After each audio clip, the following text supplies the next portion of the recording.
Buenos días, muchachos. Gracias por estar aquí. Vamos a comenzar. ¿Cómo les fue con su actividad? Reseña histórica. ¿Todo bien? Todo bien, profe. Gracias, profe. Sí, todo bien. Excelente. Bueno, pues vamos a avanzar. En la última sesión, pues estuvimos platicando un poquito de estos antecedentes, de la cuestión de la parte de la forma como se eh, unían, se hacía esta sinergia de las ingenierías para darle forma a lo que es la parte de la robótica. Incluso hacíamos diferencias entre lo que es la automatización y la mecatrónica y veíamos, ¿no? Que al final de cuentas está utilizando las mismas áreas de la ingeniería, pero que pues va a depender mucho del objetivo con el cual estemos haciendo esta unión, ¿sí? Principalmente para obtener algunas diferencias, ¿no? Pero que por la misma naturaleza de estas áreas que se combinan, pues se puede implementar. Por ejemplo, es muy común que digan que un ingeniero mecatrónico es capaz de hacer pues algunas funciones de los ingenieros en control y automatización o de los de ingeniería en robótica. Sin embargo, sí tiene cada quien sus áreas de especialización. Como mencionábamos, la parte de la automatización, pues esas máquinas, esos diseños y esas implementaciones que se realizan son con la intención de automatizar procesos, ¿no? De hacer que el hombre intervenga lo menos posible dentro de esa actividad. Y a diferencia, por ejemplo, en el caso de lo que ahorita vamos a estar analizando, la cuestión de la robótica es también diseñar esas máquinas, también vamos a hacer que intervenga lo menos posible la mano del hombre y también vamos a hacer que este mismo operador o la persona que va a estar involucrada en estos procesos, pues no tenga riesgos, ¿no? No corra riesgos innecesarios, no esté involucrado en tareas tediosas, repetitivas. Entonces se dan cuenta, son muy similares. Sin embargo, la forma en cómo se están combinando estas áreas y la forma como se están implementando, pues dan origen a diferentes ramas, ¿no? Y es por ello que es muy importante poder hacer esas diferenciaciones de, de los robots, ¿no? Platicábamos también la cuestión de la clasificación, ya que hablábamos de la parte de la robótica y de los robots, las clasificaciones que había, ¿no? Veíamos la parte de los androides, los homórficos, los móviles y puntualizábamos un poco entre la diferencia de un robot móvil y un vehículo autónomo que pudiera ser bajo primeros principios, pues algo muy similar, ¿no? Pero entonces esa parte de poder manipular el entorno, de poder tomar objetos, de poderlos trasladar, era lo que lo diferenciaba de esos vehículos autónomos, ¿no? Y cosas así tan sencillas que van haciendo que tengamos una definición más exacta de lo que nosotros vamos a estar analizando. Lo mismo va a pasar con la cuestión de la robótica. Bueno, y eso lo veíamos entonces la sesión anterior y de su actividad, que teníamos que hacer unas reseñas históricas, teníamos que ver los sucesos eh, que para nosotros fueron significativos o representativos, que detonan estas necesidades. Bueno, dentro de ellos, no sé si lo encontraron, los que les platicaba, la necesidad de estar manipulando objetos que provenían de una forja en el área automotriz, en la industria automotriz, para, para evitar que los operadores pues sufrieran accidentes, ¿no? Ya que estos elementos venían directamente saliendo de los hornos de fundición y tenían que ser manipulados a través de las líneas de proceso, pero pues por las condiciones de estos objetos era muy, muy alto el riesgo para estos operadores y por lo general siempre sufrían lesiones o accidentes, ¿no? Por eso la necesidad de desarrollar estos dispositivos. Otro de los sucesos también que fueron interesantes o detonantes era la cuestión de manejar objetos radioactivos en algunos laboratorios. De hecho, yo considero que es uno de los principales. Obviamente hay desarrollos todavía más atrás que van aportando cada uno de esos sucesos a cada una de las áreas de la ingeniería que se involucran en la parte de la robótica, ¿no? Es decir, platicábamos la cuestión de la mecánica, de todos los elementos. Hay muchos sucesos en donde, al final de cuentas, recuerden que la cuestión de la robótica, se tenía mucho la idea de poder imitar o de poder diseñar más bien máquinas que imitaran al ser humano. Entonces, estos diseños pues datan muchísimo más atrás. No sé, ¿alguien encontró algo referente a ello que me quiera platicar de su actividad? Sí, profe, de los mecanismos anteriores. Ajá, Sí, yo encontré, por ejemplo, acerca de- no sé cómo se dice, ajá, Stevius, ajá. Stevio, eso, acerca de, bueno, de algunos mecanismos que él diseñó en, creo que Herón de Alejandría. Ajá, También encontré que algunos árabes también, bueno, ya desde hace mucho tiempo, ¿no? ¿Qué será?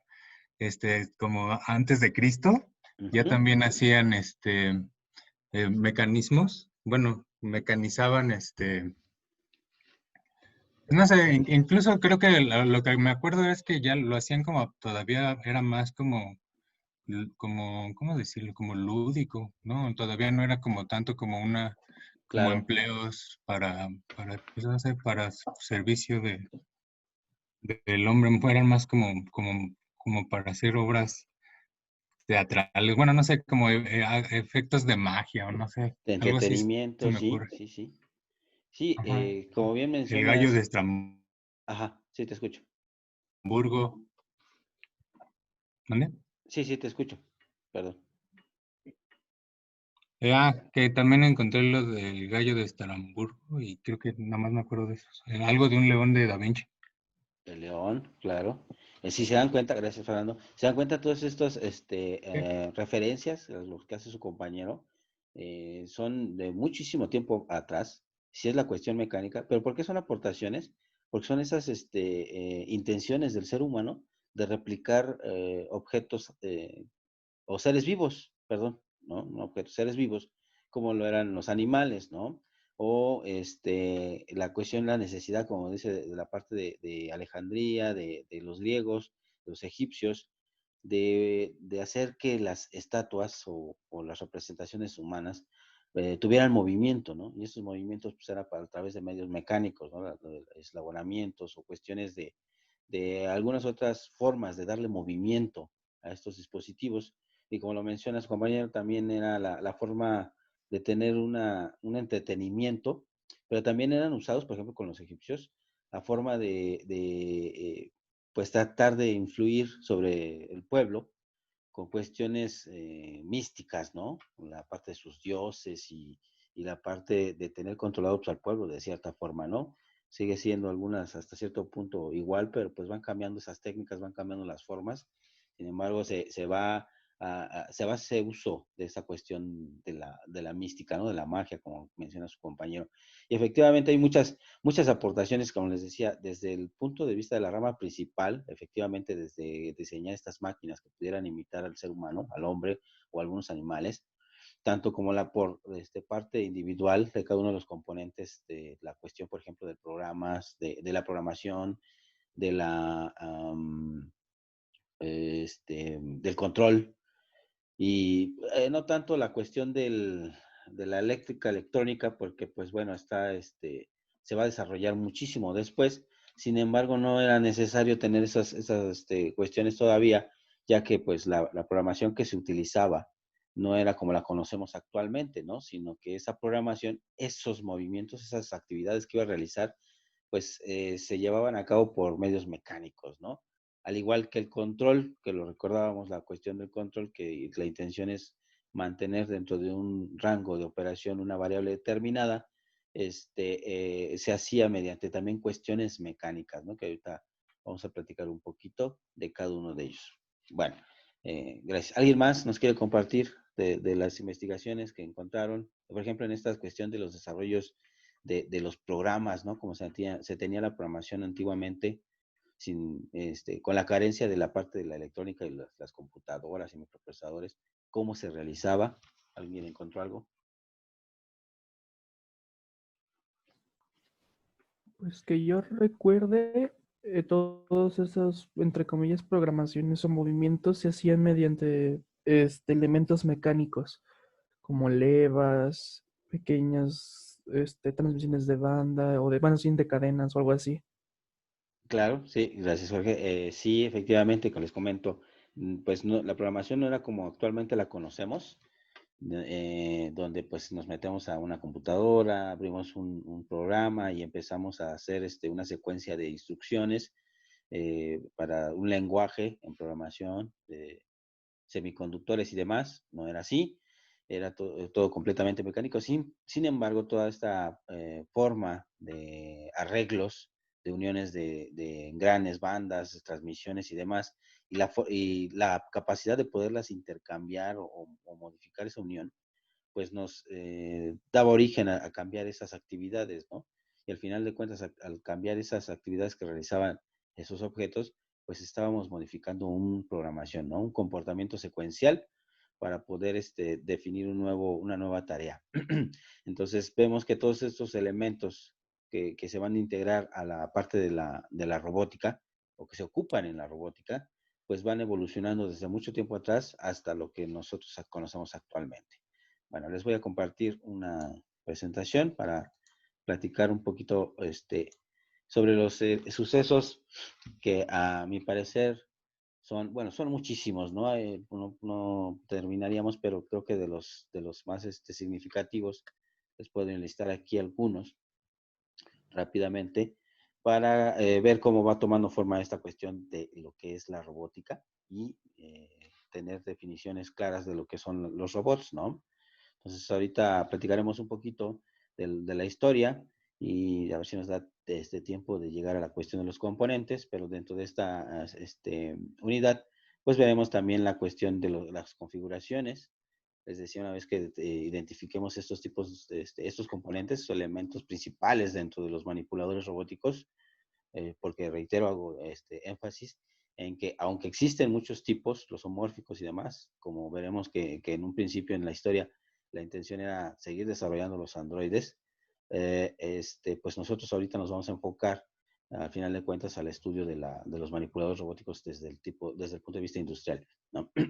Veremos la cuestión de los grados de libertad y las ventajas y desventajas de estas configuraciones, obviamente dentro de las líneas de ensamble, ¿no? De las líneas de proceso. Bien, entonces les decía, dentro de las cuestiones de este desarrollo histórico, como bien nos comentabas, compañero Fernando, la gran mayoría al principio, hace mucho tiempo, estos desarrollos, al final de cuentas, eran con una intención lúdica, con una cuestión del entretenimiento o de simplemente, pues, no tanto como para poder desarrollar una actividad que protegiese al hombre, ¿no? Sin embargo, pues eran de carácter de interés del pueblo y pues eran construcciones pues sorprendentes, ¿no? Dentro de este aspecto lúdico, pues encontramos también que en la literatura se hablaba ya de cuestiones de desarrollos o de máquinas que pudieran imitar las actividades del hombre, ¿no? Entonces destaca aquí, por ejemplo, la obra literaria de Karel Capek, no puse el nombre, es que es Universal Russian Robots. Esta obra literaria pues habla de máquinas con apariencia humanoide, ¿no? De hecho, a esta obra, de aquí lo que se rescata es que desde ahí se empieza a identificar el término robota o de robot, que significa, en este caso, dice el término robot proviene del checo robota, que significa servidumbre o trabajador forzado, y pues fue por ahí de 1920 donde Karel Capek lo emplea para referirse en sus obras a máquinas con forma humanoide. Esta obra literaria que les comento, ¿no? Aquí tenemos a nuestro personaje, Karel Capek, y aquí tenemos una imagen representativa de esas máquinas, ¿no? La forma como lo concebían en ese entonces, pues obviamente con apariencia completamente humanoide, de escala natural y demás, y cuya intención en esta obra literaria era que estas máquinas pues hicieran las actividades que para los seres humanos eran tediosas, aburridas, insignificantes, y que pues pensaban que en algún momento pudieran desarrollarse máquinas que fueran nuestra servidumbre, nuestros esclavos, ¿no? Sin embargo, ya ven, la cuestión de las obras literarias y de la ciencia ficción, pues va más allá, y en esta obra se destaca que estas máquinas, pues al final de cuentas, toman el papel que no, para el cual no estaban diseñados, ¿no? Es decir, queríamos que fueran servidumbre, esclavos, y terminamos siendo sus sirvientes, ¿no? Por eso aquí en esta imagen se tiene a sus pies postrados al hombre, mientras que la máquina es la que le está, pues digámoslo así, dando las instrucciones y órdenes. Y esto derivado, pues, supuestamente por cuestiones más filosóficas y más del comportamiento de estas máquinas, ¿no? Que llegasen a tener conciencia y tomar decisiones. Que actualmente, pues eso también es lo que se busca en el desarrollo de este tipo de dispositivos, de máquinas, de robots tipo humanoide, ¿no? Con la parte de la inteligencia artificial. Sin embargo, pues no hemos podido llegar todavía a desarrollos que se consideren como que el robot tiene conciencia, ¿no? O sea, se ha aproximado a grandes interacciones, ¿no? Actualmente con el desarrollo, creo yo que fue muy determinante el poder unir una cantidad de información muy, muy grande en espacios más pequeños, y el poder intercambiar, el poder estar haciendo un análisis histórico de comportamientos y de formas para poder llegar a un desarrollo más inteligente. Por ejemplo, ahora en la actualidad, eh, por ejemplo, el dar instrucciones por voz a nuestros celulares, ahora es muy fácil, muy común. No sé si, de hecho, pues me imagino que ustedes ya están de tener estos asistentes en casa, ¿no? Al famoso Alexa, o a cada rato le dictan a Siri, o a los demás asistentes, ¿no? Por voz. Y era muy sencillo. Actualmente es más sencillo, ¿no? Que nosotros podamos indicarle, ¿no? Oye, Alexa, pon música, o enciende la lámpara, o estas cosas, ya con la cuestión del Internet de las cosas. Sin embargo, hace, pues, ¿qué será? Unos 5 o 10 años, esta situación, aunque se tenía presente, aunque se quería, era muy compleja, era muy complejo el poder estar identificando la voz, el que reconociera los comandos, era algo muy lento, incluso se llegaba a pensar que eso iba a ser imposible, pero era simplemente pues por la cuestión de la información que se tenía a la mano en cuanto a histogramas, comportamientos y demás, pero que el Internet pues impulsó mucho eso, ¿no? Entonces, por eso cuando hacen, no sé, instalan un programa, o en sus celulares quieren hacer una cuestión de biometría, les pregunta si quieren compartir esta información, o si necesitan, si dan su autorización, por ejemplo, para que estas empresas puedan hacer intercambio de sus datos, de su forma de utilizar estas aplicaciones, de hacer un recuento, un historial pues sí, de comandos, para que esto se vaya grabando, se vaya haciendo un aprendizaje con la parte de redes neuronales y la inteligencia artificial, para tener una respuesta muchísimo más rápida, ¿no? Si no se hiciera eso, pues esta cuestión de la inteligencia hasta el punto en el que llevamos, pues no podría ser, ¿no? Incluso con algunas aplicaciones como, ¿cuál es no recuerdo cómo se llama la aplicación que te pone filtros en tus fotos para hacerte ver más viejo, o para cambiarte de sexo? ¿Cómo se llaman? ¿Alguien lo recuerda? FaceApp, ASAP. FaceApp. Esa, FaceApp, sí, cierto. Creo que es un desarrollo ruso, me parece, ¿no? Sí, Ustedes así es. que están más hasta activos estos. Bueno, esa aplicación igual hace lo mismo, ¿no? Ha recopilado miles y millones de rostros, y pues si nos sentíamos únicos, no se crean que somos únicos, ¿no? Habrá muchas personas que coinciden con nuestra fisonomía, con nuestros rasgos, con nuestras características, y no solo de la misma edad, ¿no? Sino de mayor edad, y por eso es que también esta inteligencia lo que va haciendo es pues asumir cómo nos veríamos en unos años, o cómo nos veríamos si fuésemos de otro sexo, etcétera, etcétera, pero es gracias a toda esta parte de tener información en una gran cantidad, ¿no? Y poder hacer cuestiones de estimaciones. Pero bueno, esto es en cuanto a la cuestión de la robótica, a lo que se pretende llegar, a que tuvieran conciencia.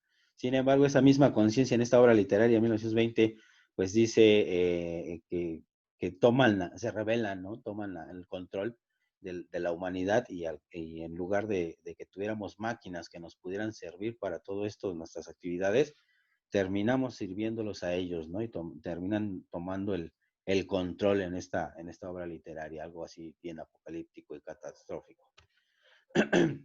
Otro de los sucesos, igual desde el punto de vista del entretenimiento y demás, de la cuestión de las obras literarias, del arte, Isaac Asimov, al cual se le atribuye el acuñamiento del término robótica, y esto porque también presenta sus obras literarias en este ambiente, en este entorno, de la cual destaca, bueno, hay muchísimas más, pero la cuestión de Yo Robot, incluso hay muchas versiones de este libro que se llevaron a la pantalla, y me imagino que ustedes conocen pues la más reciente, que es la del actor Will Smith, ¿no? No sé si alguno de ustedes ya la vio. Yo no, profe, Sí, yo nada más leí el libro.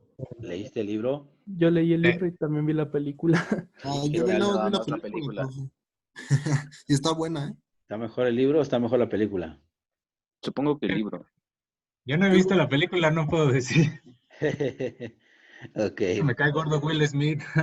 Bueno, Uy, hay otras ¿qué hizo? versiones con otros actores. Déjenme ver si tengo por ahí las referencias, porque la película no la he encontrado ni en YouTube ni en la Deep Web. No es cierto, no busco en la Deep Web, pero pues en algunos otros buscadores de video y no la he encontrado. De hecho, ha sido muy compleja. Donde sí la llegué a ver que pasó alguna vez, déjenme checar la referencia, fue en Canal 11.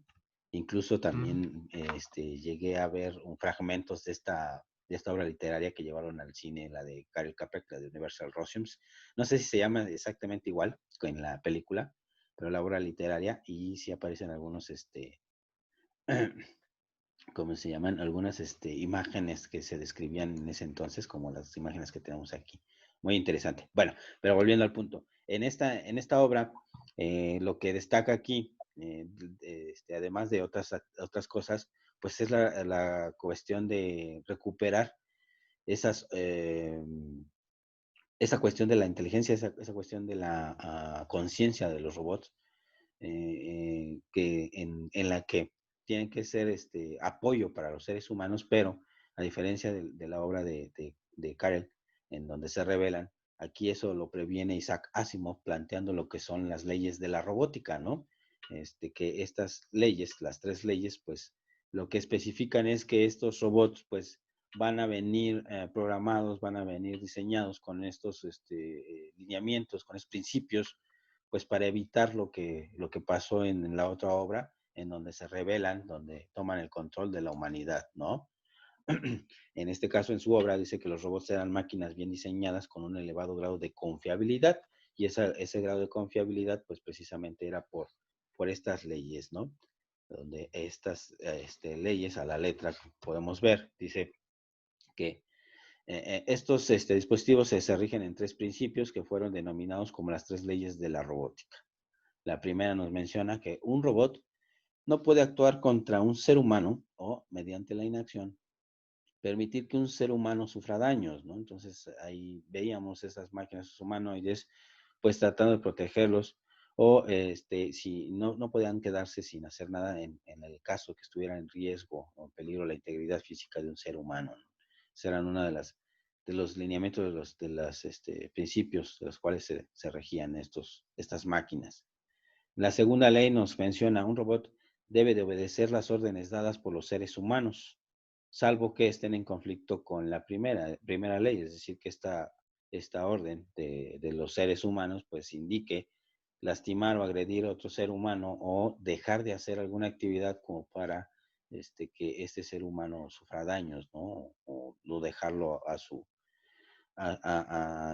así, no sé, dentro de una actividad si no hiciera nada el robot, pues pudiera tener como consecuencia que muriera esta persona, ¿no? Entonces, la segunda ley dice que debe de obedecer al ser humano, sin embargo, si se contrapone al primer principio, pues deberá de desobedecer la segunda ley, ¿no?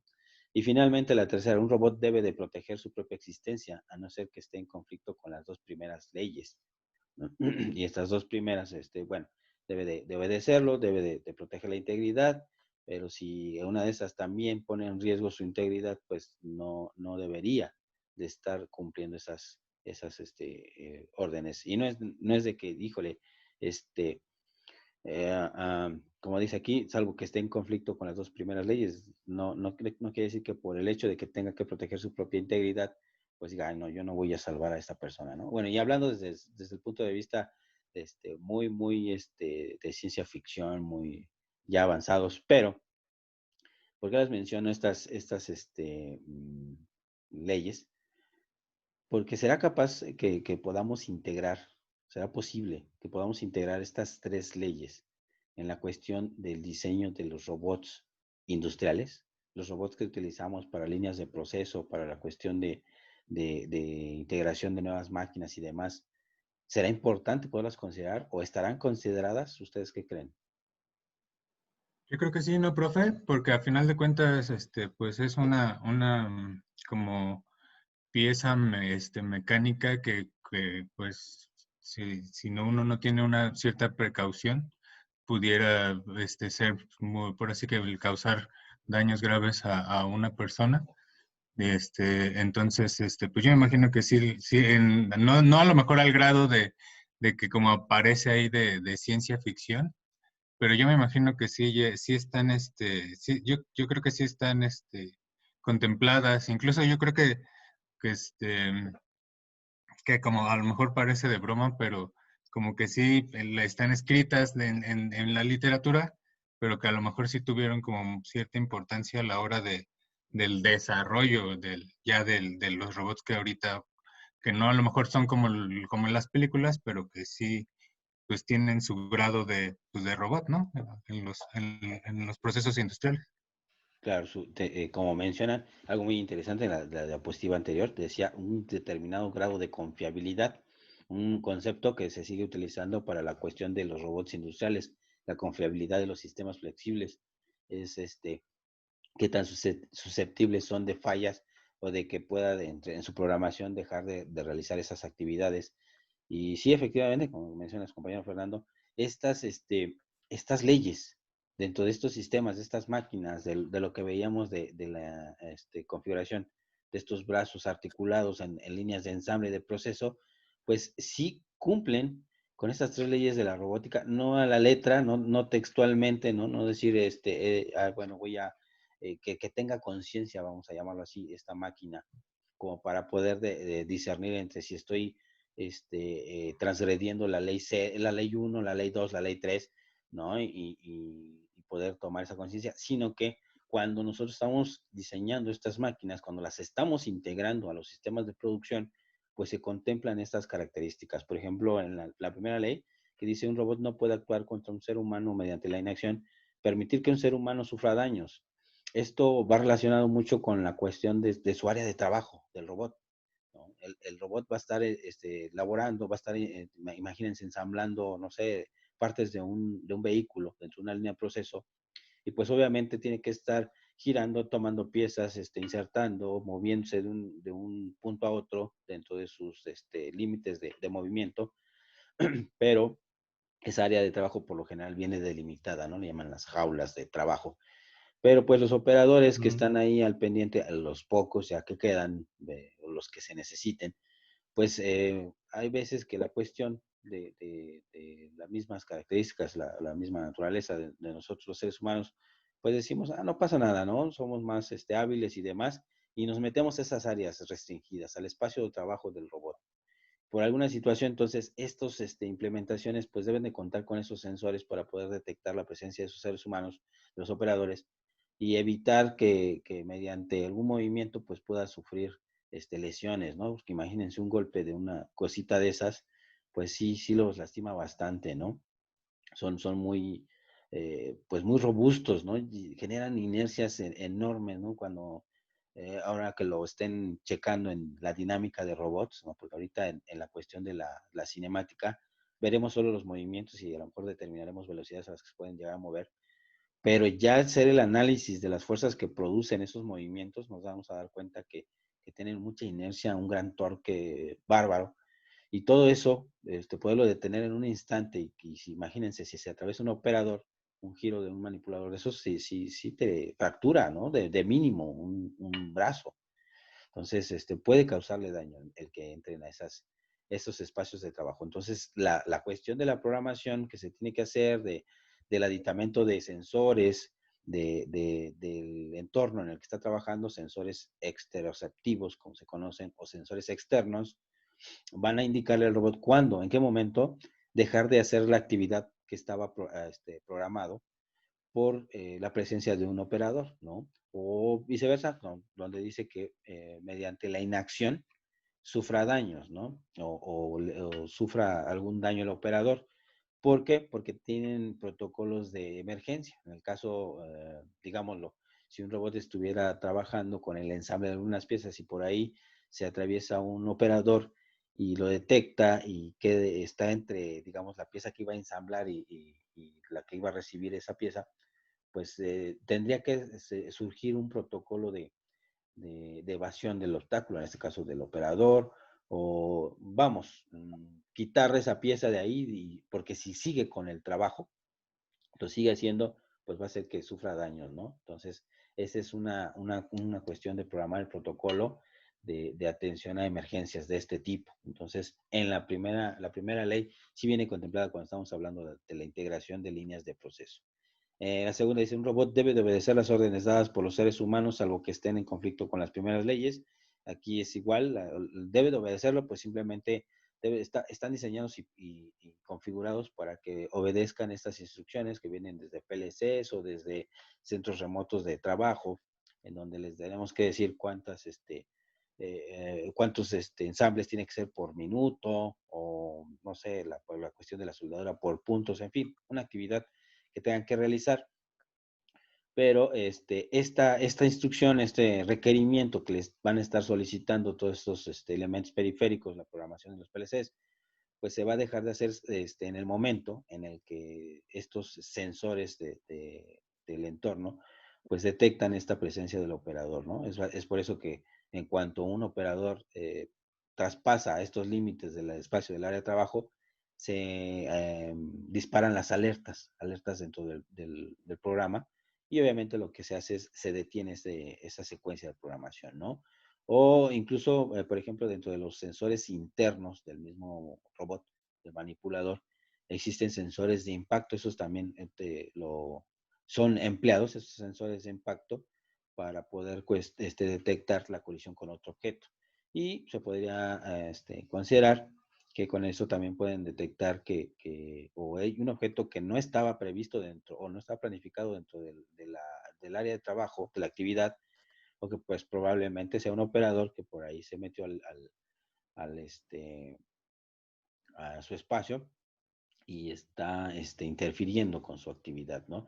Es muy común, les digo, de los operadores muchas veces evadir estos sensores en estos espacios de trabajo, porque somos de caer en la confianza de realizar nuestras actividades y decir, no nos va a pasar nada, ¿no? Tantos años que hemos hecho esta actividad, pues sí, pero pues, específicamente esa misma confianza, ese grado de confianza es lo que hace que pues sucedan los accidentes, ¿no? En algunas ocasiones me tocó, recuerdo mucho, darle mantenimiento a una rampa para una cuestión de los vehículos que provenían pues, de un taller ya para pasarlos a inspección. Pero esas rampas contaban con una gran cantidad de sensores de seguridad para pues, evitar cualquier problema. Era una rampa de varios pisos, pero cuando fuimos a darle mantenimiento, pues lo que habían hecho es que la mayoría de los sensores de protección de seguridad para puertas y para subir y bajar el elevador estaban brincados, estaban bloqueados o estaban simulados como si estuvieran siempre activos o dándoles un OK para que pudiera hacer el proceso más rápido. Pero eso dejaba fuera las cuestiones de si si había detectado la puerta que estaba abierta o si estaba presente el elevador en el piso correcto. Si no lo estaba por un descuido el operador y abría la puerta manualmente y pensaba que ahí estaba el elevador, pues caían, o los vehículos a la hora de que los iban a transportar caían, y era una gran cantidad de accidentes que se presentaban. Pero pues lo hacen pues por cuestiones de que el proceso de estar verificando si está el sensor, si ya llegó el elevador al piso correcto, etcétera, hacía el proceso más lento. Pero es lento pues precisamente por las cuestiones de seguridad. Entonces somos muy dados a quitar esos sensores, pero pues en realidad se están poniendo desde un principio con esta intención, ¿no? Evitar esas situaciones de tener daños al ser humano, ¿no? Y finalmente dice, un robot debe proteger su propia existencia, a no ser que esté en conflicto con las dos primeras. Proteger su existencia es pues estar pendiente también de las cuestiones internas. Les decía, los sensores internos que pueden llegar a detectar colisiones también detienen la actividad. Una, pues puede ser un ser humano, o si no, si es una máquina o un elemento que estuvo mal calculado en cuanto a sus coordenadas, su posición, y en lugar de haber estado a 10 centímetros estaba a 9, pues puede llegar a detectar, a generar una colisión. Y les decía, esos objetos a las velocidades, esos dispositivos a las velocidades que se mueven, con la masa con la que cuentan los eslabones, pues son impactos muy fuertes, ¿no? Esos pequeños, esos sensores, pues pueden ayudar a detener el avance de los robots para evitar un daño más grande a los mismos, a los eslabones, ¿no? Si no tuviera estos sensores de impacto, ¿qué pasaría? El robot trataría de seguir ejecutando la orden, de llegar a la posición que le pedimos, ¿no? Y como estos dispositivos cuentan con control de posición, control de velocidad y demás, si no cumplimos con alguna de estas, los controladores hacen lo necesario pues para que se pueda alcanzar la posición, para que se pueda alcanzar la velocidad. Eso incluye que tengamos que aumentar velocidades de motor, la potencia, voltaje, etcétera. Y eso va a conllevar a un daño de todos los sistemas, ¿no? Daño mecánico, pues podemos tener cuestiones de que los eslabones se puedan doblar, se puedan fracturar mecánicamente. La cuestión eléctrica sobre corrientes va a hacer que se quemen las tarjetas, o que los motores puedan llegar a tener un sobrecalentamiento y se quemen los devanados, dependiendo del tipo de motor que estamos trabajando. En fin, todo esto puede causar problemas serios para las máquinas, para los robots. Y pues estamos hablando de que tampoco son máquinas muy baratitas, ¿no? Entonces, todos estos sensores que se integran en los robots, pues son precisamente ¿para qué? Pues para que se pongan a hacer las actividades para las cuales fueron diseñados, las instrucciones, la actividad que tiene programada en ese momento. Pero si por alguna situación hay pérdidas de tensión, está generando una sobrecorriente, por lo tanto también se está calentando internamente, empieza a disparar alertas, ¿no? No es tanto que diga el robot, ahora no quiero trabajar, o no, esta actividad me va a poner en peligro porque no la calculaste bien, no lo voy a hacer, ¿no? Simplemente son esos sensores que nos van a retroalimentar. Y muchas de estas, pues también, bueno, de hecho las tres, al final de cuentas recaen sobre el programador, ¿no? Sobre la cuestión del que va a estar diseñando este manipulador, integrándolo en la ética, ¿no? En la cuestión de nosotros como integradores de estos dispositivos, el que puedan ser concebidas estas implementaciones con estos principios, ¿no? Porque en algunos casos, pues si no se consideran, no se integran, pues va a pasar lo que les comentaba en estas obras literarias, ¿no? En donde o los robots van a tomar el control de nosotros, o vamos a diseñar máquinas que sean irresponsables en su actuar, en su actividad, y pues no le importe la integridad de los operadores o que estén cerca, ¿no? En fin, pero sí, podemos considerar que estas tres leyes se contemplan en el diseño de las máquinas desde el punto de vista industrial. Ok, bien. Incluso la ley 0, no sé si la encontraron, ¿no? O en el libro lo menciona, ¿no, Fernando? Sí, profe. ¿Qué decía la ley 0? A ver, recuérdanos. De los derechos de los robots, creo, ¿no? Más o menos ahí, va por ahí. No era tanto como por los derechos. Decía que los robots no, pues no deberían de ver solo por el interés propio, ¿no? Sino por el interés de la sociedad, de las grandes masas, vamos a llamarlo así. Y tratar de proteger y de perseverar su existencia. De hecho, pues es por eso. Esa, perdón, profe, esa es de las que creo agregaron en la cuarta ley. Bueno, se supone que era la ley cero porque se agregó después, por eso había Ajá, bueno, considerado sí, se agregó después. la ley, la uno, la 2 y la 3, pero previendo eso, Ajá, se agregó la ley cero, ¿no? sí. Sí, Pero, algo sí, me acuerdo. y en el libro de Yo Robot se supone, y las modificaciones, ¿no? Por ejemplo, la última película, se considera eso también dentro de otras obras, eso no salió en la de Yo Robot, en la de Isaac Asimov, ¿no?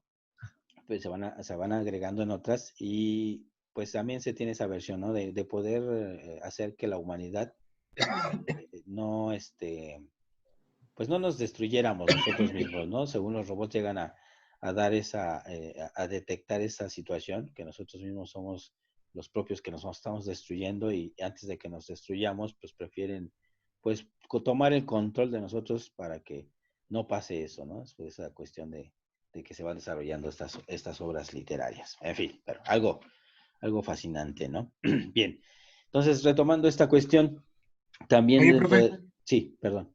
y ahorita que mencioné eso de los derechos de los robots, también incluso creo que ya se están, bueno, ya saliendo un poco de la literatura, creo Ajá. que ya también se está, en el primer mundo, como ya ves que creo que hay quién sabe cuántos robots per cápita, creo Ajá. que ya también se está legislando ya eso de los derechos y obligaciones de los robots. Bueno, no tanto como derechos y obligaciones, pero sí la cuestión de para lo que se están diseñando e implementando, ¿no? Al final de cuentas, digo, no lo podríamos mencionar como derechos y obligaciones, porque pues no son todavía máquinas que puedan tomar conciencia de, yo me quiero dedicar a esto, o yo tengo el derecho a trabajar solo tantas horas. No, pero sí, pues, destinarle, por ejemplo, como cuando nosotros le destinamos un tiempo de estar trabajando con una laptop o con un celular a los niños, por ejemplo, ¿no? Se habla más de cómo vamos a destinar esas máquinas, a qué las vamos a integrar y qué limitaciones le vamos a dar a cada una de ellas, ¿no? Hasta dónde van a estar sus derechos, como bien lo dices, pero no Sí, no como mencionarlos. una persona consciente, ¿verdad? Sino, Ajá. Sí, sí, claro. a sus atribuciones dentro de los programas, sus capacidades, hasta dónde van a estar limitadas. ¿Por qué? Pues porque va a haber máquinas ya, desarrollos robóticos que puedan hacer muchas funciones, ¿no? Pero que tal vez eso éticamente, desde el punto de vista de la humanidad, pues no sea correcto. Por eso es lo que Sí, les porque decía. Al final de cuentas, todo esto recae sobre la ética de los programadores o de los diseñadores, ¿no? Pero sí, efectivamente va enfocado, orientado a la cuestión de que estas máquinas cada vez pueden hacer más cosas y en cualquier sector, pero hay que estar legislando y viendo lo que pudiera hacer cada uno de ellos, ¿no? En Profe, cuestión de la convivencia con los seres humanos. Sí, profe, una duda. sí, ¿Usted está de acuerdo con eso? Que los robots cada vez sean más como humanos. pues, ¿qué te puedo decir? Pues, decir que estoy de acuerdo, híjole, es una pregunta muy difícil. Conclusión, yo diría, pues por la anécdota, ¿no? Pues sí. Ingesu, a ver qué exactamente. pasa. A ver qué ocurre, ¿no? Sí, vamos a ver. Yo creo que pues, no estoy a favor, no estoy así como que, ya lo espero y lo anhelo ya con mucha inquietud. Pero pues yo creo que al final de cuentas muchos desarrollos se han hecho con ¿cómo decirlo? Inspiración, con esa inspiración, ¿no? De llegar a cumplir. Hay veces que muchas de estas cosas son como que será cierto, los diseñadores tratan de llegar a lo que los de las obras literarias imaginaron, hasta lo que su imaginación nos plasmó, nos compartieron, y nosotros como investigadores y diseñadores buscamos llegar a ese punto, o es al revés, o es que las películas y los de las obras literarias están muy apegados a la cuestión de los científicos, se dieron cuenta y hacen público esto a toda la población, ¿no? La cuestiones conspiranoicas que hay por ahí, ¿no? Que dicen es que las películas son, nos revelan mensajes, ¿no? Que nos ocultan cosas, ¿no? Puede No, ser, profe, yo creo que, bueno, en mi opinión, muy sí, humilde, claro que sí, yo claro. creo que yo creo que es al revés. Yo creo que más bien, usualmente los científicos suelen ser asiduos lectores de ciencia ficción y a la hora de desarrollar sus creaciones, pues están muy influenciadas Sí, pues, por la fantasía. Entonces, por eso es que la realidad se comienza a asemejar mucho a a la estas obras fantasía. y no al revés. No quiere decir Claro. que las obras tengan códigos Bueno, pero es que también hay algunas, perdón, hay sí, sí, algunas claro. películas, por ejemplo, que se basan en hechos científicos o en Sí, bueno, claro. investigaciones, perdón, sí, Sí, no, no, no. ajá, No en dije. investigaciones y estas cosas, y pues, vamos a llamarlo así, como que también se apoyan en cuanto a sus relatos y los guiones y demás, en personas que conocen de los temas, por ejemplo, ¿no? Entonces hacen, digámoslo así, una estimación, vamos a hacer una simulación a 5 años, ¿cómo sería esto, no? Y muchas veces pues pensamos que en realidad pues eso ya está hecho y nos están ocultando muchas cosas. Pues efectivamente a lo mejor algunas sí ya se están realizando, no se les ha dado la difusión adecuada, la difusión correcta por cuestiones legales o por cuestiones de seguridad, pero pues que poco a poco se van teniendo también cuestiones que salen a la luz. Pero sí, yo digo que un 80-20, vamos a llamarlo así, ¿no? Un 80%, como comenta este compañero Fernando, es porque los científicos pues son muy adeptos a la cuestión de la lectura de obras literarias de ciencia ficción, y queremos llegar a eso, ¿no? Que queremos Ajá. llegar a la cuestión de, de lo que ya imaginamos, construirlo, ¿no? Lograrlo, ¿no? Dicen que todo lo principal, lo básico de un ingeniero es eso, ¿no? El ingenio y la imaginación. Si no tenemos imaginación no vamos a poder desarrollar nada, ¿no? Y ahí vemos aquí a este gran personaje, al Elon Musk, ¿no? Que ya entreténgalo en algo, ¿no? Porque nada más se le ocurre cada cosa y digo, tiene toda la infraestructura y todo el poder para poderlo intentar, y si no sale, pues empieza con otra cosa, ¿no? Pero ahí está, nos está acercando a cada vez más a lo que nosotros nos imaginamos en muchas situaciones, pero sí, vamos para allá. Bien, entonces, ¿alguien más que quiera aportar sobre eso, esa área? ¿Todo bien? No, los demás ya se durmieron, ¿verdad? Era muy temprano, ¿qué pasó? De hecho, profe, Sí, esta imagen que tiene aquí del pato que crearon, ajá, bueno, me sorprendió mucho cómo desde tiempos en los que no nos imagináramos que, no nos imaginaríamos que alguien pudiera crear este tipo de máquinas. Ya había patos autónomos de esta manera que hasta podían comer de la mano de una persona, decía la información que estuve investigando. Podía sí. andar en el agua totalmente como un pato y comer de la mano de una persona sin problemas. Sí, y para la época, pues esto casi casi era cuestión de magia, de brujería, ¿no? Algo así como, Sí. por eso era que mencionaba que en algunas cuestiones, como por ejemplo allá en Egipto, la cuestión de las esculturas y de las estructuras, con estos movimientos, estos grados de automatización, pues no lo concebía la gente más que de otra forma, que estas personas que los diseñaban o que los operaban, que los controlaban, eran dioses, ¿no? Porque cómo era posible que pudieras hacer que una escultura de piedra se pudiera mover a mis órdenes, ¿no? O pudiera yo cambiar la configuración de algo. Y entonces eso era para lo que principalmente se utilizaban para el control de esas masas. Y sí, efectivamente, tú te pones a pensar y a ver, dices, ya desde el punto de vista de ingeniería, dices, oye, sí es cierto, o sea, con cuestiones tan básicas como en ese tiempo era toda la parte mecánica, pues podías hacer muchas cosas, ¿no? No necesitábamos la cuestión de la electrónica y la eléctrica como ahora, actualmente, para poder lograr esto, ¿no? Como mencionas aquí lo del pato de Jack the Waxon, en donde también junto con los músicos pueden imitar.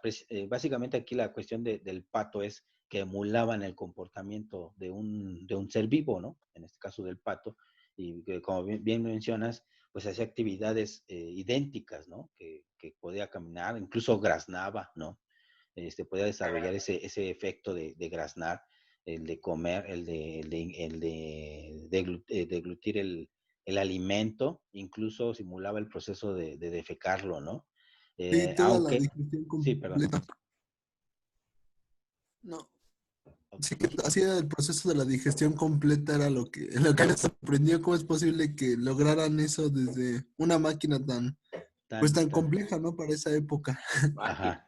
Que aunque también hay un poquito de lo que se conocía en ese entonces de alquimia y pues pequeños trucos bajo la manga, ¿no? Como decía, como dicen algunos, magos, ¿no?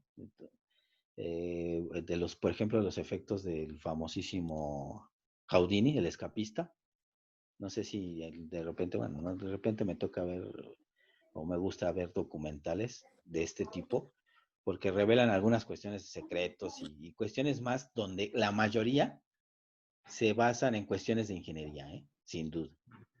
Algunos artificios mecánicos, palancas, cuestiones de materiales, etcétera, etcétera. Aquí en esta cuestión del pato era algo muy similar, porque el alimento que le daban lo guardaban en un compartimiento y después de un proceso, digamos, esas bolitas que tenía que defecar, ya venían guardadas y obviamente pues no estaban con esa cuestión biológica procesada, sino simplemente era pues esas, digamos, si iba a comer unas galletitas o un pan, ya previamente en los compartimentos venían bolitas de pan, pues, guardadas ahí, ¿no? Como si ya se hubiera hecho ese proceso.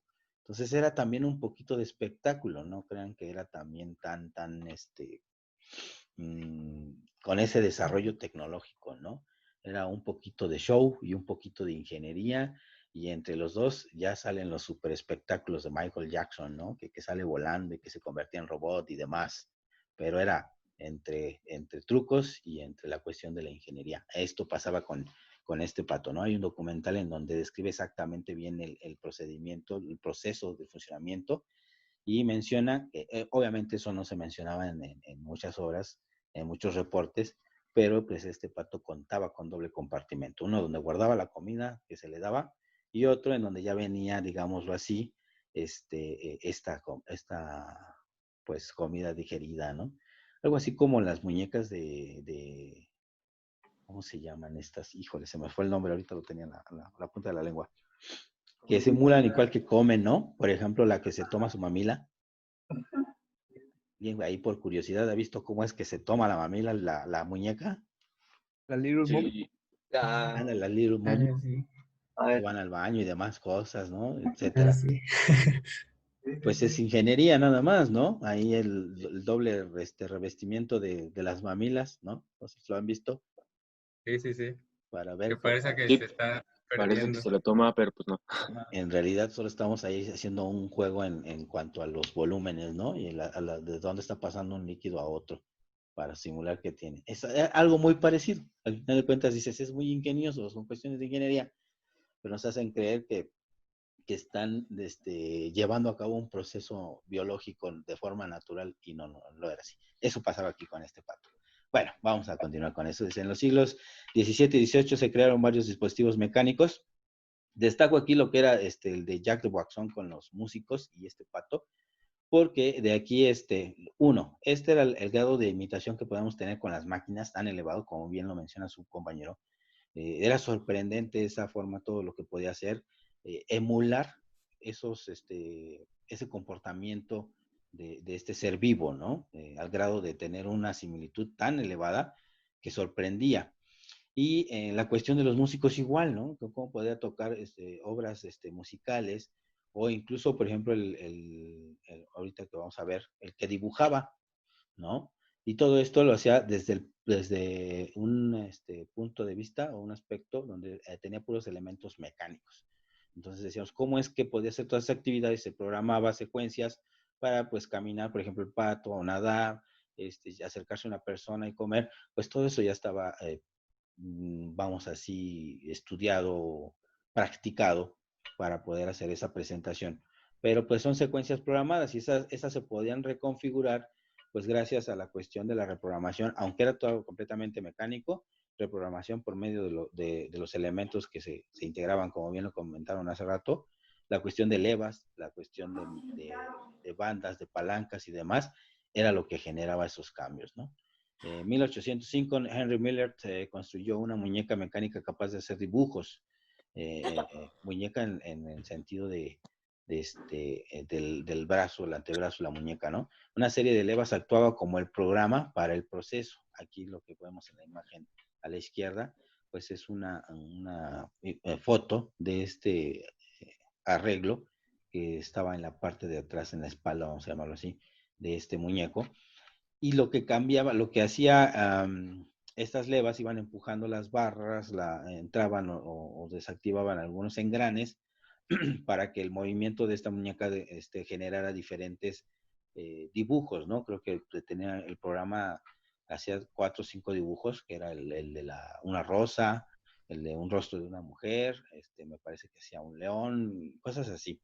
Pero ya venía programado, no puede hacer muchos dibujos, pues porque tenían que desarrollar todo este programa en las levas, y ese programa era hacer el análisis de los movimientos, la sincronización de un eslabón, de un engrane, etcétera, etcétera. Entonces, este era lo complejo de estas máquinas, ¿no? El poder reprogramar esto.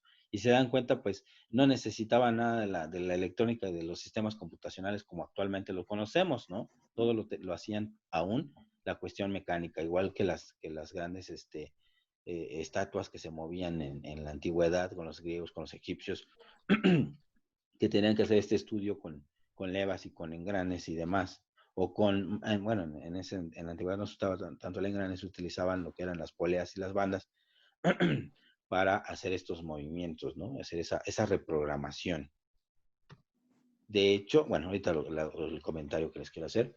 Otro suceso, el telar de Jacquard y el ejecutor de obras de piano, desarrollados por ahí de 1876, ambos operaban con una cinta de papel perforada como programa. Aquí a la derecha podemos encontrar esta cinta de papel. Estas cintas, esas perforadas, pues lo que hacía era permitir o dejar pasar de un arreglo de agujas que tenía aquí para ir entrelazando lo que era el urdimbre y el urdambre que le llaman, para ir formando este entrelazamiento en la tela y cambiar el tejido, ¿no? El tipo de tejido o la figura en el tejido. Y obviamente esa figura o esas formas, pues venían plasmadas aquí entre la secuencia de cómo se iban a ir dejando pasar esas agujas dentro de este telar. Esto pues da la aportación de cambiar a un sistema menos complejo la programación. En el caso de las levas, pues tallar una leva o tornearla actualmente, pues es muy complejo todavía, ¿no? Imagínense en esa época donde no se tenía todavía los tornos, eran talladas, pues era también más complejo, ¿no? Esto va aportando un poquito de evolución a la cuestión de la programación. Bien. Bueno, ya hablando ya desde de la cuestión de los robots industriales que actualmente conocemos, uno de los principales que detonaron toda esta evolución, pues fue el presentado por George Diebold en 1954, el cual fue registrado ya hasta con su número de patente, es 2.988.237 en Estados Unidos, y destacaba este eslabonamiento, este arreglo de eslabones, en una configuración que más adelante las veremos todas, es una configuración tipo cilíndrica, en la cual generaba movimientos. Por ejemplo, teníamos la elevación, se tenía la elevación con este dispositivo en este eje, la extensión de su brazo, ¿sí? Aquí tenían la función de abrir y cerrar la pinza, si la pueden ver. Y tenía un giro sobre su cintura, aquí en esta parte, aquí están las flechitas, ¿no? La aportación de la configuración y de los movimientos que pudiera hacer fueron tan útiles, aplicables dentro de líneas de proceso, que bueno, fue detonante, fue uno de los que se consideró como precursores desde el punto de vista industrial del diseño de la construcción de este tipo de manipuladores, ¿no? Y se les conoce como manipuladores robóticos, primero porque conforme va avanzando, pues se sigue teniendo esta cuestión de querer imitar al ser humano, pero bueno, al no hacerlo, al no poder hacerlo completamente, pues vamos imitando algunas de las extremidades del mismo, ¿no? Que son los brazos, o en algunos casos piernas, ¿no? Como mencionábamos con Boston Dynamics, ¿no? Que empezó haciendo sistemas bípedos para poder estudiar lo que era el análisis de marcha y poder hacer sistemas que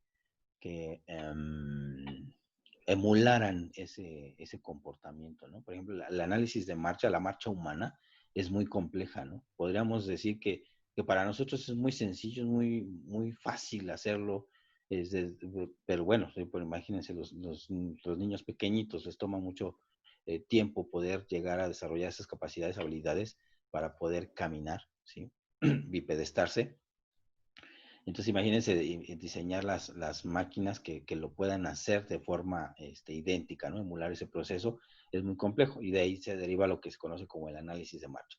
Bueno, aquí también se hace la emulación de la manipulación, se emula el movimiento de los brazos y aquí, como está presentada en esta patente, pues tomaban los objetos de una banda transportadora, de una línea de proceso, pues simplemente para suministrar productos o sí, producto terminado, materia prima, a otras líneas, ¿no? A otras partes dentro del proceso. Entonces, una de las cuestiones que van marcando. De hecho, después se genera una empresa que es absorbida después por ABB, que actualmente todavía sigue elaborando, ¿no? 1959 se introduce el primer robot comercial por Planet Corporation, que fue la evolución de George Diebold. 1962, General Motors instala por primera vez en un robot industrial en las líneas de producción de la armadora. Aquí también otro papel muy importante fue esta industria, la industria automotriz, en donde va a apostar por esta cuestión de estos elementos. Lo que les decía, tenía muchos problemas con sus operadores en la cuestión de la fabricación de los motores, los monoblocks. Iba saliendo estos dispositivos de la fundición y pues por lo mismo, por las condiciones con las que salía de la etapa de fundición, pues generaba muchos problemas para los operadores, ¿no? Entonces necesitaban máquinas que pudieran realizar esas actividades, manipular los objetos, pero pues que no tuvieran esas lesiones, esas afecciones, ¿no? Entonces General Motors fue de los que primero instaló en esas líneas de producción. 1970, la Universidad de Stanford diseña un brazo robótico. ¿Por qué está importante? Bueno, este diseño dentro de la Universidad de Stanford, por la configuración de las articulaciones, la forma como están dispuestas o colocadas, pues da una posibilidad de manipular los objetos con la capacidad de poder posicionar y orientar los mismos en el espacio de trabajo con un menor número de grados de libertad, al igual que, por ejemplo, hay unos robots con configuración que se llaman tipo Puma, ¿sí? Estos grados de libertad específicamente son 6 grados de libertad, también conocido como un robot poliarticulado, tipo de revolución, que nos dan esas prestaciones, ¿no? De poder posicionar en el espacio y orientarlo, porque no es solo posicionarlo. Un objeto puede tener posición y orientación debido a estos los 6 grados de libertad que mencionábamos, que tiene un objeto libre en el espacio. Entonces, estos robots marcan esa diferencia. Y además, el robot, en la Universidad de Stanford, el robot que proponen, que diseñan, empieza a utilizar actuadores eléctricos. La gran mayoría, como pueden ver en la diapositiva anterior que les mencionaba de esta patente, este actuador utilizaba como energía o como sistema de impulsión la energía neumática e hidráulica, ¿no? Eran estos, si se dan cuenta, son cilindros nada más. Son cilindros hidráulicos para la cuestión de manejar objetos más pesados y neumáticos para cuando eran objetos más pequeños. Entonces, ahí ya la cuestión de empezar a utilizar motores eléctricos, motores de corriente directa, la cuestión del control involucraba otras cuestiones, ¿no? A lo mejor aquí simplemente se tenían válvulas mecánicas, ¿no? O electroválvulas podríamos llegar a tener, hacia acaso, para poder activar y desactivar el flujo de ese aire o de ese fluido y accionar los actuadores. Sin embargo, en la parte de diseño de la Universidad de Stanford ya utilizaba estos motores y por ende, pues el desarrollo de la cuestión de control eléctrico se va a evolucionar, ¿no? Se va a implementar aquí de otra forma. Entonces ya tiene más ventajas, ¿no? Y bueno, aquí ya se tiene pues una gran cantidad ya de desarrollos y por ende también van a empezar a surgir muchas industrias que se van a interesar en estas nuevas máquinas, en esta nueva tecnología que como todo, cada que sale, pues va a haber muchos interesados en la misma, pero pues cada quien va a proponer sus soluciones, sus propuestas y demás cosas y que muchas veces para que puedan interactuar, para que puedan coexistir, pues necesitamos empezar a regular todos estos diseños, ¿no? A tener normalizaciones y estandarizaciones, como no sé si lo llegaron se los llegaron a platicar o lo vieron ahora en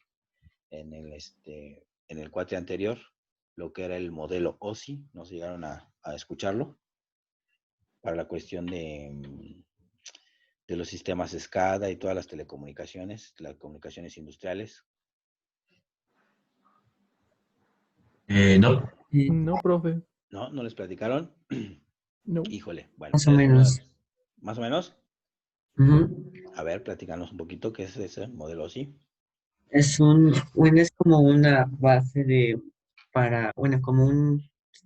bueno, podría decirse como plantilla para modelos de comunicación, ¿no?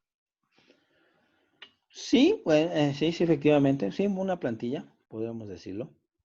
¿Recuerdas qué partes principales era esa plantilla? Mm, mm, mm, mm. ¿No? Casi no. Creo ¿Alguna? que lo tengo por aquí. A ver.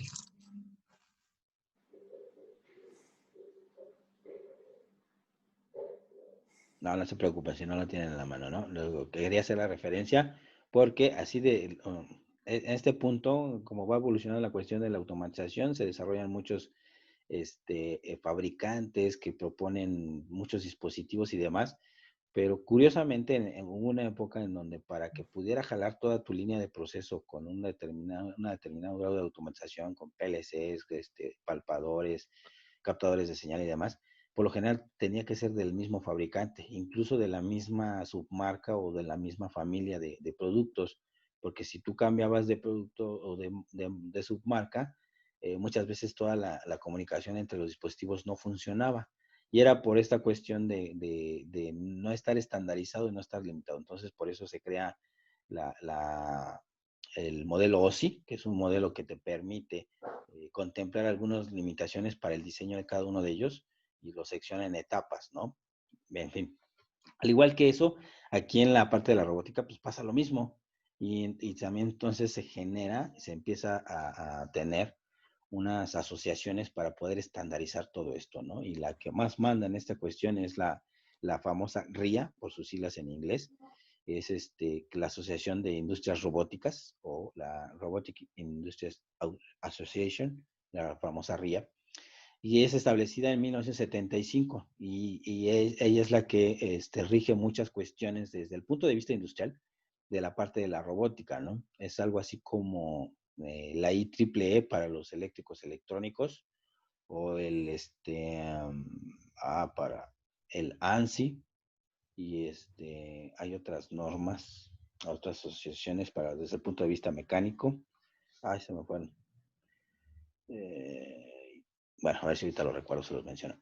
Entonces son estas que se enfocan en poder generar estas estandarizaciones, las normas, protocolos y demás, para poder tener un correcto operación e interoperabilidad de estos dispositivos. Entonces, esta asociación pues nos da una definición un poquito más acertada a lo que es un robot, ¿no? Un robot industrial. Si un robot industrial es un manipulador multifuncional. Entonces aquí una de las palabras clave es esta, manipulador, manipular objetos, manipular materias primas, manipular objetos ya terminados dentro de varios procesos con la capacidad de realizar múltiples funciones, reprogramable, diseñado para mover materiales, herramientas o dispositivos especializados. Estos es por medio de movimientos programados para la realización de diferentes tareas. Entonces son de palabras más, palabras menos dentro de la traducción de lo que es la definición de robot, ¿no? Pero es importante destacar esta aparición de la asociación que va a regular dichos diseños y dichas propuestas, ¿no? Estandarizaciones. Principalmente los robots se emplean en tareas repetitivas monótonas en las que el rendimiento de una persona podría disminuir con el tiempo. De hecho, como les comentaba, pues es uno de los sucesos, no lo puse aquí, pero digo, me gusta mencionarlo, la cuestión de estos desarrollos, uno de los primeros, que fue un robot teleoperado, vamos a llamarlo así, aunque eran puras palancas, puros eslabonamientos, esas palancas podían llevar un movimiento desde un cuarto hasta, no sé, una distancia de unos 100 metros más o menos, en donde tenían material radioactivo y lo tenían que estar manipulando en algunos laboratorios de manejo de material radioactivo. Y pues evitaba que los operadores tuvieran ese contacto directo con esos dispositivos. Y la otra, la cuestión de estas actividades que eran monótonas y repetitivas, pues iban a mermar el desempeño del ser humano. Y dentro de muchas, la cuestión de la integridad física, que podríamos poner en riesgo, pero también pues la calidad de los productos, ¿no? Va bajando y obviamente también se va a tener una variación en la calidad. Habrá veces que a lo mejor venga con toda la actitud y tengamos un producto que se obtenga con una excelente calidad, y algunas otras veces en donde la actitud del operador pues disminuye y esto va bajando, ¿no?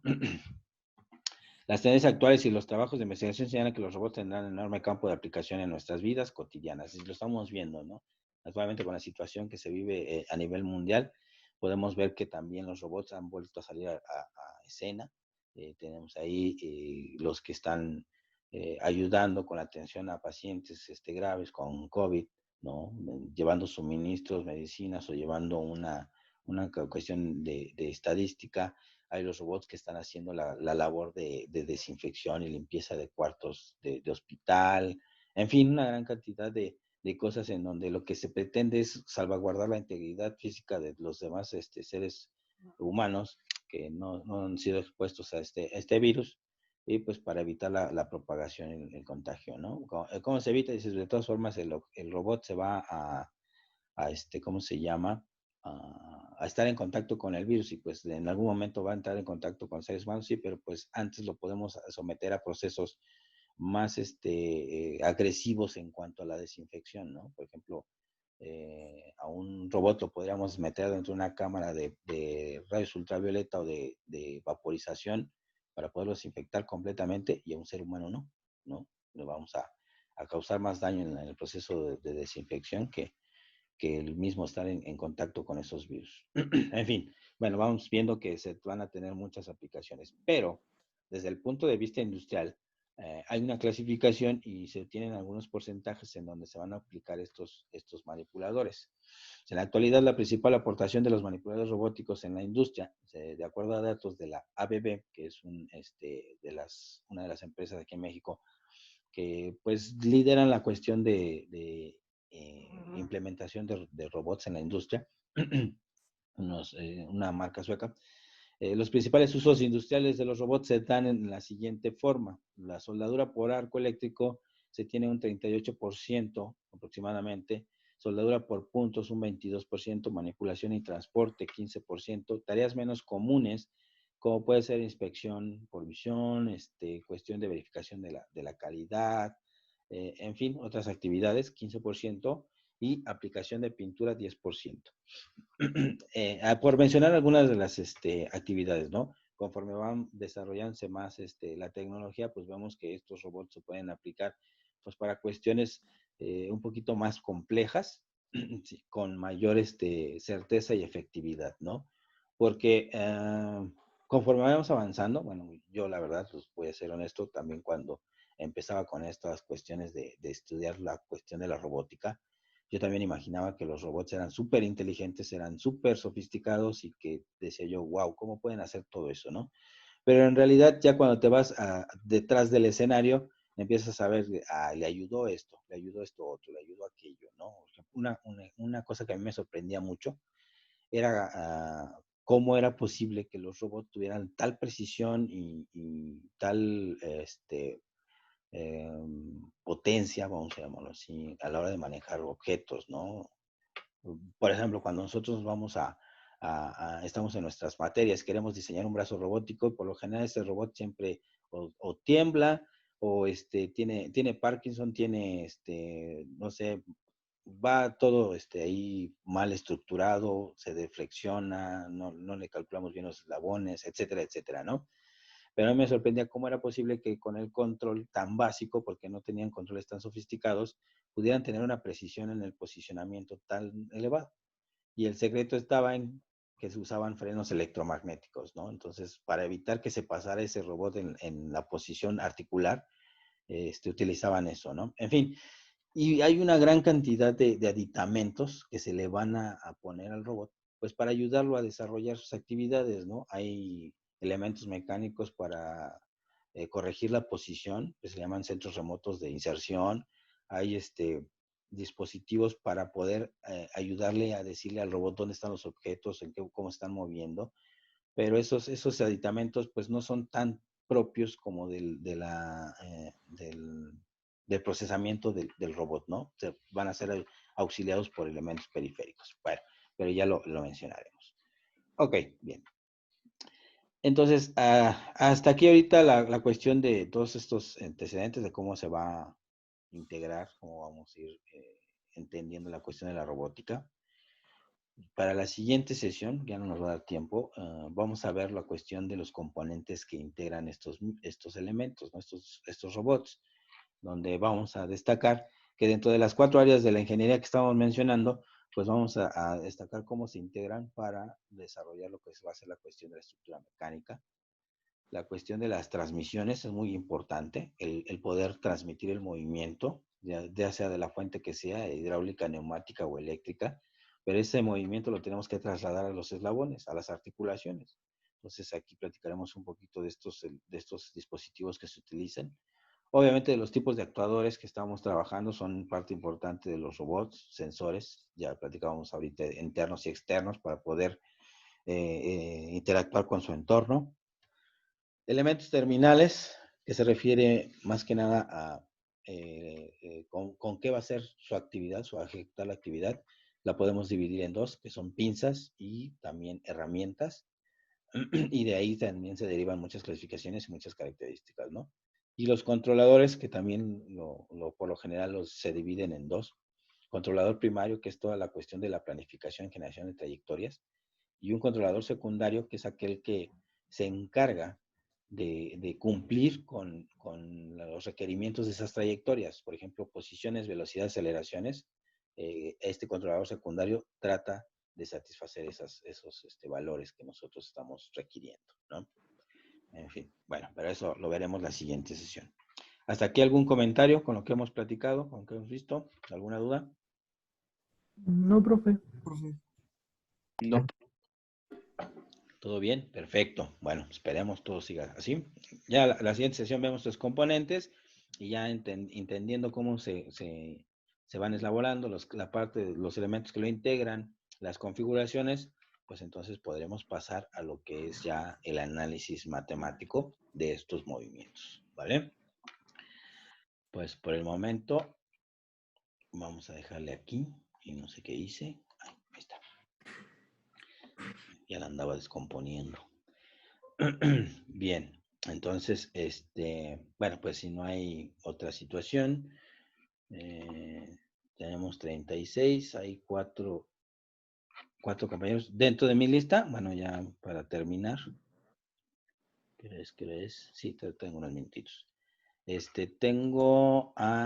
Acabo de revisar la lista y tengo inscritos a 38. Aquí ahorita en Zoom somos 36, pero bueno, ¿ya checaron que aparezcan en listas todos los que están ahorita presentes? Sí, profe. Porque gracias, en mi Schoology somos ya digo, creo que tenemos invitados, pero ya somos 40, ¿no? Entonces, chéquenlo, ¿no? Por favor, para que aparezcan todos los que tienen que aparecer en la lista del CIPEA, y si no, a ver qué pasó por ahí, ¿no? Yo, más que nada para que chequen que estén ya dados de alta en la lista del CIPEA. ¿Bien? Bueno, pues tenemos porcentaje de mayoría en la asistencia, entonces yo creo que vamos a darle OK a esta parte.